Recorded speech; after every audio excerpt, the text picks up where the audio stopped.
Hey guys, welcome to Study wall.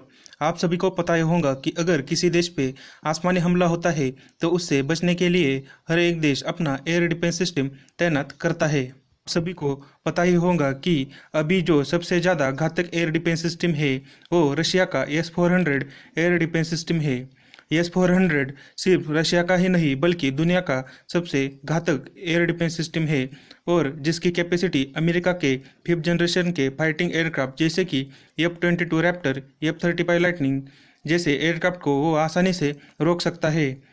आपको मैंने अपने पहले भी वीडियो में बताया था कि S-400 कैसे एक दुनिया का सबसे बेहतर एयर डिफेंस सिस्टम है, लेकिन रशिया ने S-400 को सपोर्टिव और अपना जो पुराना anti ballistic missile system A-135 है उसे रिप्लेस करने के लिए S-500 का निर्माण किया था। अभी रशिया S-400 यूज़ कर रहा है और इंडिया भी इसे जल्द ही खरीदने जा रहा है और अब S-500 आने से रशिया का जो एयर डिफेंस सिस्टम है वो बहुत ही ताकतवर होने वाला है। तो आज हम अपने इस वीडियो में S-500 पर डिस्कशन करेंगे और जान लेंगे कि S-500 कितना ताकतवर है और वो कितना क्षमता रखता है। S-400 एयर डिफेंस सिस्टम को साल 2007 में रशिया ने के एयर डिफेंस सिस्टम में शामिल किया गया था और इसके कैपेसिटी और इकोनॉमिकल प्राइस के कारण तुर्की और इंडिया जैसे रशिया के अलाय देशों में ये एक पावरफुल एयर डिफेंस सिस्टम माना जाता था। रशिया ने अपने S-500 एयर डिफेंस सिस्टम के प्रोजेक्ट को बहुत ही सीक्रेट रखा था, लेकिन कुछ इंटरनेट के आर्टिकल में इस सिस्टम को लेकर इंफॉर्मेशन लीक हुआ है और इस इंफॉर्मेशन के तहत ही S-500 का निर्माण 2009 में शुरू किया गया था और इसका जो पहला प्रोटोटाइप है वो साल 2012 में कंप्लीट हुआ था। साल 2018 में रशियन मिलिट्री ने अपने सबसे ज़्यादा लॉन्ग रेंज की सरफेस टू एयर मिसाइल यानी कि S-500 का टेस्ट किया था और ये टेस्ट पूरी तरह से सक्सेसफुल रहा था और इस मिसाइल ने लगभग 450 किमी मीटर पहले ही टारगेट को ध्वस्त कर दिया था।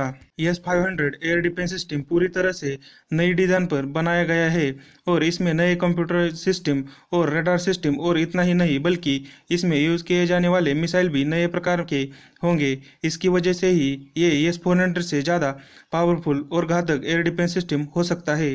S-500 की जो एक्सपेक्टेड रेंज बताई गई है वो लगभग 600 किलोमीटर तक हो सकती है और ये S-400 से लगभग 200 किलोमीटर ज़्यादा है। S-500 एयर डिफेंस सिस्टम का एक समय लगभग 10 टारगेट को एंगेज करके रख सकता है और जहां तक एयरक्राफ्ट को मार गिराने का बात है तो ये करीबन 180 किलोमीटर से 200 किलोमीटर से ऊपर उड़ते हुए एयरक्राफ्ट को आसानी से मार गिरा सकता है। S-500 का रडार रेंज भी S-400 से ज़्यादा बेहतर और ताकतवर माना जाता है। S-500 एयर डिफेंस सिस्टम आसानी से बैलिस्टिक टारगेट और हाइपरसोनिक टारगेट को ध्वस्त कर सकता है। भी एयर डिफेंस सिस्टम का रिस्पांस टाइम उस सिस्टम को घातक और एक्यूरेट बनाने में बहुत ज़्यादा रोल इम्पोर्टेंट करता है।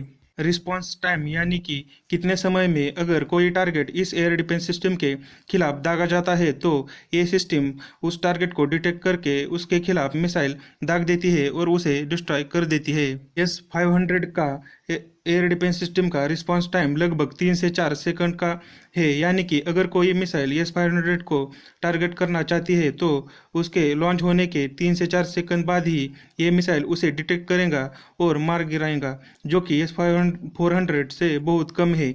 S-400 का जो रिस्पांस टाइम है वो लगभग 9 से 10 सेकंड का है और S-500 एयर डिफेंस सिस्टम को S-400 की तरह ही हेवी व्हीकल में माउंट किया जाएगा जिससे इसको कम समय में एक जगह से दूसरी जगह आसानी से ले जा सकते हैं।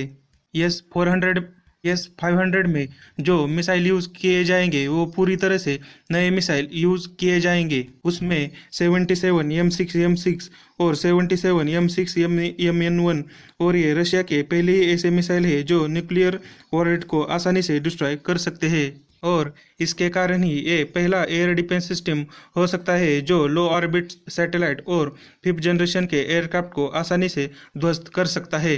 यानी कि अगर S-500 एयर डिफेंस सिस्टम बनकर तैयार हो जाता है, जो कि साल 2021 तक तैयार हो सकता है, ऐसा रशिया के सोर्सों से कहा जाता है और अगर ये सिस्टम तैयार हो जाता है तो S-400 से ये कहीं ज़्यादा घातक एयर डिफेंस सिस्टम हो सकता है।